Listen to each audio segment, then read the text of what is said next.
So Sonya Massey, someone from Illinois, an unarmed black woman, was shot the other day in her home by a deputy sheriff.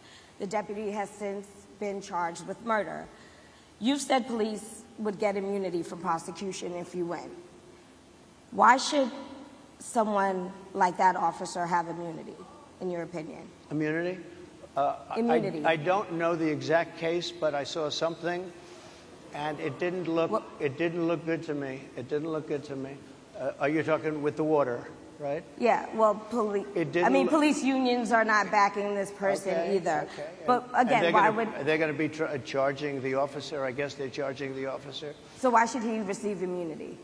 Well, he might not. I mean, it depends. It depends on what happens. I'm talking about people that are much different cases than that. We need people to protect ourselves. And by the way, in Chicago, as an example, a few weeks ago, July 4th weekend, they had 117 shootings and 17 deaths. Nobody wants that. Nobody wants that. We need to have our police officers have the respect and dignity back.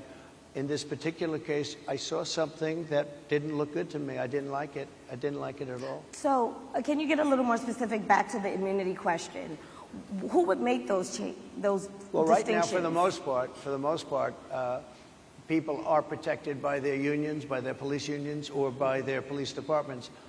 But I'm saying if I felt, or if a group of people would feel that somebody was being unfairly prosecuted because the person did a good job maybe with crime, or made a mistake, an innocent mistake. There's a big difference between being a bad person and making an innocent mistake. But if somebody made an innocent mistake, I would want to help that person. What would those exceptions be? What would determine an innocent mistake? You go after somebody, and it's a very close call, and it's very dangerous. And you know, they have the policeman's life and woman is a very difficult thing, because sometimes you have less than a second to make a life and death decision, and sometimes very bad decisions are made. They're not made from an evil standpoint, but they're made from the standpoint of they made a mistake.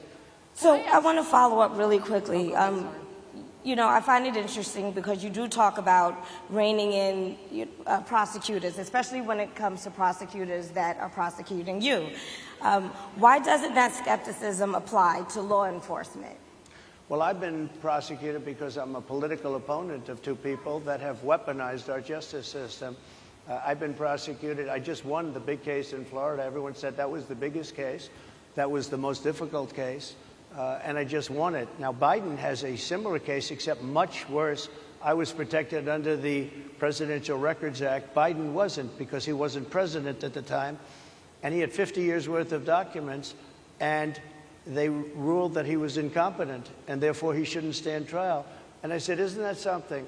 He's incompetent, and he can't stand trial, and yet he can be president. Isn't that nice? Mr. President, but they released him on the basis that he was incompetent. They said he had no memory, and he was a nice old guy, but he had no memory, and therefore we're not going to prosecute him. I won the case, and it got very little publicity. I didn't notice ABC doing any publicity on it, George. We cover you extensively, sir. I'd love to move over on to different topics. I didn't notice you do any publicity on it at all. I won the case, the biggest case. This is an attack on a political opponent. I have another one where I have a hostile judge. We have you for a limited time, sir. I'd love to move on to different topics. No, excuse you. You're the one that held me up for 35 minutes, just so you understand. If we can move on.